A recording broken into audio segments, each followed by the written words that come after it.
Hello and welcome to today's episode of Building Blocks for Community Building on my channel, Vibrant Systems, where I talk about various elements of connection, not just to ourselves and our inner worlds, but to other people and to the environments we live in.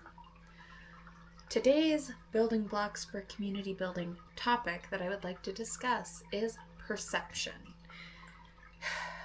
Perception, very simply put, is how we perceive the world around us, how we perceive other actions, the actions of other people towards us, how we perceive the values in our life, how we perceive the systems around us. And anyone will tell you that perception is very powerful. It's the whole basis of systems like manifestation. It's the whole basis of the placebo effect, right? If people perceive that they're receiving a medicine, sometimes actually measurably, that can create a positive therapeutic effect, which is why in research studies they have to have that blind test to tell if this medicine is just as powerful as the placebo effect, or does it have another measurable outcome with that. So perception, super, super powerful. In community though, especially when we have to learn to navigate systems where our own perception is consistently challenged by people around us, especially if our communities are diverse and thriving, perception can show up as a barrier. It's also possible in some communities where if everybody shares the same perception of a singular problem, or the perception of something innocent as a problem, it can create this sort of groupthink and a barrier to solving this, which is why oftentimes it helps to have someone from outside that community come in and perceive it, have a new perception of what's going on, because then they can perceive new opportunities for growth, empowerment, and transition that others just may not see. So, as we can tell, barely 3 minutes in, we already know perception is so powerful. The reason why I stumbled on this topic is I was actually doing some research to support the marketing of my service, my community mentorship services, in which I go into a community like yours and help work with your community champions towards a clear intention, set of values, vision, mission, and eventually a strategic plan that your community can follow long after I've left, right? So I was doing research to flesh out how I'm going to share this with people, how I'm going to market it through like cold emailing and stuff. So it really matters what that message is at first. Folks who actually come to these videos, it's different. You get more of a flavor of who I am as a person and how my skills can help you. But as I was doing this research, what really stuck out to me is how perception impacts what we perceive as the issue, right? An example that I think many of us can relate to, especially if we've ever lived in a city or urban environment, is the issue of public safety. In North America, I don't have the exact statistics, but violent crime specifically, is at like a 30-year all-time low in North American cities. That's amazing, right? That's huge. But public safety is becoming a growing concern. Where I live, public safety around transit is a growing concern because there are so many unhoused people without homes to go to, who tend to loiter in these areas. I don't even like using the word loitering. They don't really have anywhere else to go. And while the vast majority of these people are relatively unobtrusive, they tend to keep to themselves. In my experience, yes, things tend to get a little more crowded, perhaps a little more smelly. I don't enjoy watching people suffer. So like that to me is something I find disturbing in these areas. But many people perceive the existence of unhoused folks in a transit station, sometimes under the influence of substances, as danger, as a threat. And of course, there are stories, and some are true. I'm not saying these haven't happened ever, but of course, there are stories of people getting attacked by these unhoused people. That one story, especially with the way that social media tends to work, gets spread and parroted around over and over and over until it feels like it's happening everywhere. And this is all, let's call it, I'm making this up. I did not study this. I was just reading research articles today. So I am not saying that this is super grounded, researched material, but let's call this the mechanics of perception, the how perception gets blown out of proportion. Because now we have this story that was emotionally heightening, so it sticks with us, and then it gets spread everywhere and everywhere. And each time we see it on social media, on the news, on that news report shared at a party, it feels like a new time. And every new time we have that experience, our sense of danger is heightened. And so then we do get to a point where maybe we have to use transit for the first time in a while. We see all the unhoused people that are there, or people who maybe they're not even unhoused, but they're having a rough day, or they're going through something, or they're living in poverty, and they don't look a certain way. In most cases, they look another certain kind of way that many of us tend to stigmatize. This is where racialization comes in, where things like white supremacy start to come into play. It's a certain kind of person who does this, and because we have these stories that have primed our brain to perceive danger in a certain way, it doesn't matter if that person is sitting there minding their own business. We're getting those constant warnings in our mind that we're in danger, that this place is unsafe, that something needs to be done, and often that something is the overabundance of armed police services to manage these people who have nowhere else to go, are often already struggling with a plethora of challenges in their life. And it all starts with the way we're perceiving people. And the more isolated we are from the challenges in the world, so the more privileges that we have as an individual, if we're white, if we're male, if we're middle class, upper class, or even just relatively sheltered from class issues, if we're educated,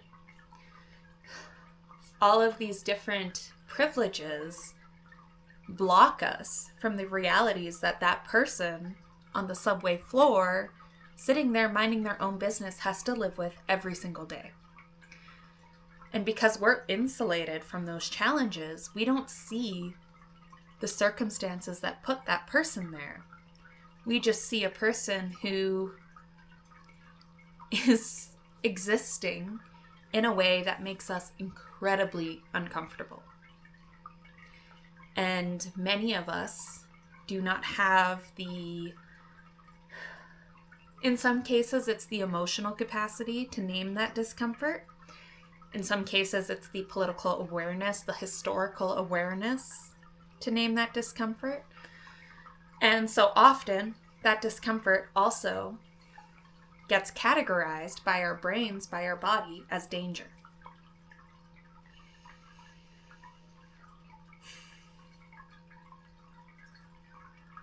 This is a really important example because I think it's one that I hope many of us can relate to. If it's not in a subway train station, it's when we're downtown. If it's not when we're downtown, perhaps it's a hitchhiker on the side of the highway.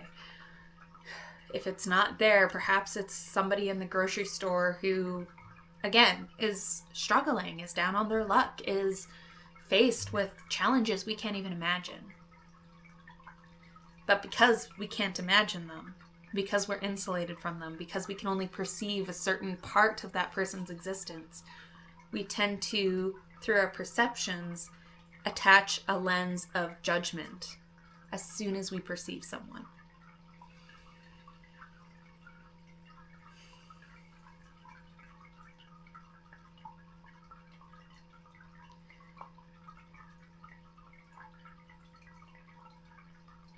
Now, when we're working in community spaces, we are inherently opening ourselves up to spaces where perceptions that are different from our own will exist. And I know this very intimately because I have often felt like I'm the odd one out in a room, depending on things like different education levels, different backgrounds, different professional experiences. We're all going to come to the table with a different perception. And if we're firmly attached to our own perception of the world as truth, any other perception or worldview that we encounter is going to feel like a threat to our world because our perception is our whole world. It's the world we see. And having that foundation of our world shaken by somebody with conflicting beliefs than our own introduces an element of chaos. If we entertain their beliefs as equally as true as our own, it can leave us feeling a sense of, oh, what do we believe, right? So I don't want to... I bring this up because this is something I have often struggled with. It is uncomfortable to have our perceptions questioned. And while I have reached a point where I am confident that while I have a lot to learn and I am confident in my ability to open myself up to new perceptions, I also have an understanding of how to research in a way where I can validate my perceptions against true, scientific, grounded, peer-reviewed research. Because this is one of the ways as humans that we can build on knowledge systems. And this is why science and the scientific method is so important. Because perceptions can be tested, and they can be tested, and they can be tested, and they can be tested, so that we can see if those perceptions remain true under different circumstances. So that is part of why I'm a big fan of grounding my values and my foundation in something like peer-reviewed research that's evolved over years and years and years. So I can watch that evolution and I can understand those different patterns of history, of social programming, of science, healthcare, really important things, food development. Because when we start to be able to piece those different systems together, we can develop a wider picture of the world and its complexities in a way that, if we're just living our singular human lives, isn't really otherwise possible, because we only have so many days in the world. We're only going to experience so much in our lifetimes. So this is why scientific systems as they exist today are really valuable. But I digress. When we're in communities and we're confronting the reality that our perceptions are just one perception, and even people with similar perceptions are still going to be perceiving a different reality, we need to learn to work with the discomfort that comes from having our perception challenged. Having that perception challenged. And that's uncomfortable. And it's not something we're generally taught from a young age. We might be lucky and be taught things like empathy and compassion and listening to other people and not interrupting and understanding that people have different experiences. Some of us are taught that. Not all of us are. So even if you were taught that, like I was, you might be encountering somebody who wasn't, and therefore they're going to cling tightly to their worldview, to their perceptions, without giving you any grace to explain your own experiences. And that's incredibly invalidating. And keeping in mind, too, that I'm incredibly privileged in the position I sit. I am a white woman. I have been insulated from a lot of the troubles of the world because of primarily my skin color. And because of that, my perception and lived experience has been given a lot greater weight than people who come from marginalized communities would have experienced.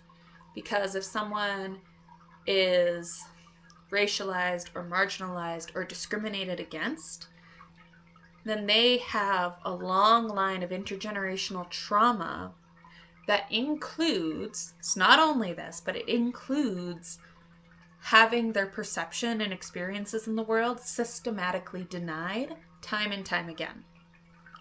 So when we're working in communities, it's so important to make space to include all perspectives, all experiences, and to make sure we're leaving the space to allow their perspectives to be true in a meaningful way. Not just something we listen to say we've done it, not a tokenistic thing, which we see very commonly in Canada with Indigenous communities, but to listen and to learn from that. And this is what it all comes down to. If we all have different perspectives, and we're all on some level attached to those perspectives on an emotional level, and experiencing new perspectives is inherently uncomfortable, the question I've been wrestling with today is, how do we actually deal with that? How do we change perceptions of things that are inherently wrong while not totally alienating the person who holds that perspective? Because we need our collective strength. We're not disconnecting people by alienating them, by telling them their worldview is foolish, will not help us, right? So this question of how do we do both? And if someone has a perception that is totally the opposite of what I believe and has no desire to work with me, where do I draw the line in my desire to work with them? Because I think that's important too, as a professional, as an individual, to have those boundaries of understanding who is actually worth doing this work of building a relationship with, if their perception does not leave room for that relationship to be built.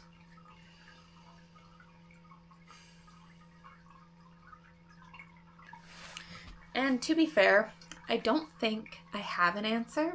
At least I definitely do not have an answer that would work in every situation. But from my background in psychology, what I can say is that we need to create, and when we talk about creating safe spaces, this is a big part of it. We need to create spaces where it is safe for people to share their perceptions and experiences and worldview without judgment, without being attacked, so that we can all share those worldviews, experiences, and perceptions, and decide from there what is our common ground, our common path, our common intention moving forward.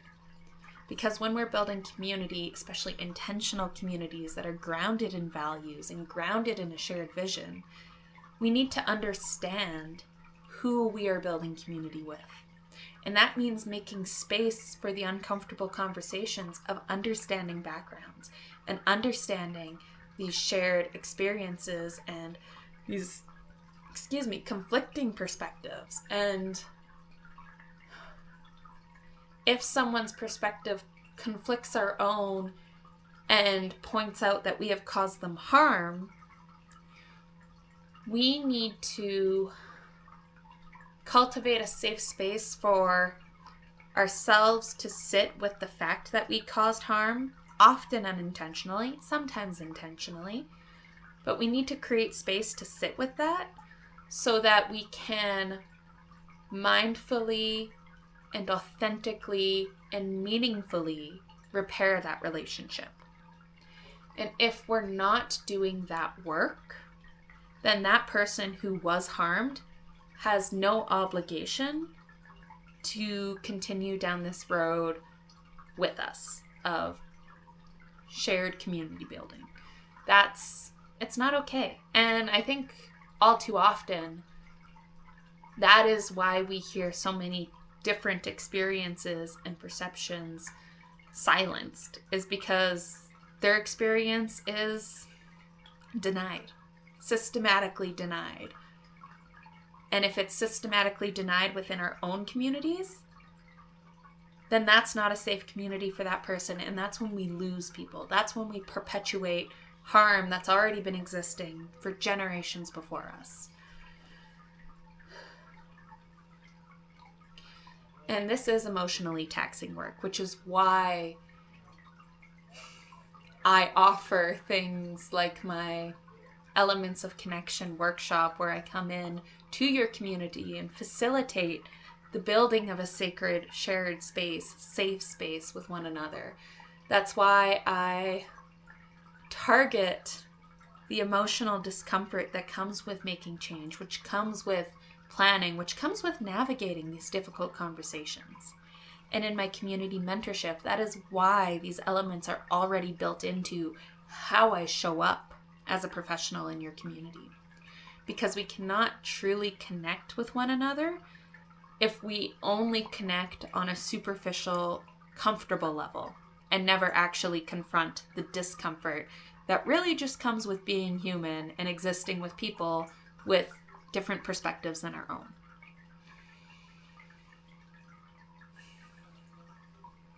So if you would love to work with me, I would love to work with you. My name is Danielle Hauk. You can learn more about what I do on vibrantsystems.ca. I would love to hear from you. Let's make your story a vibrant one.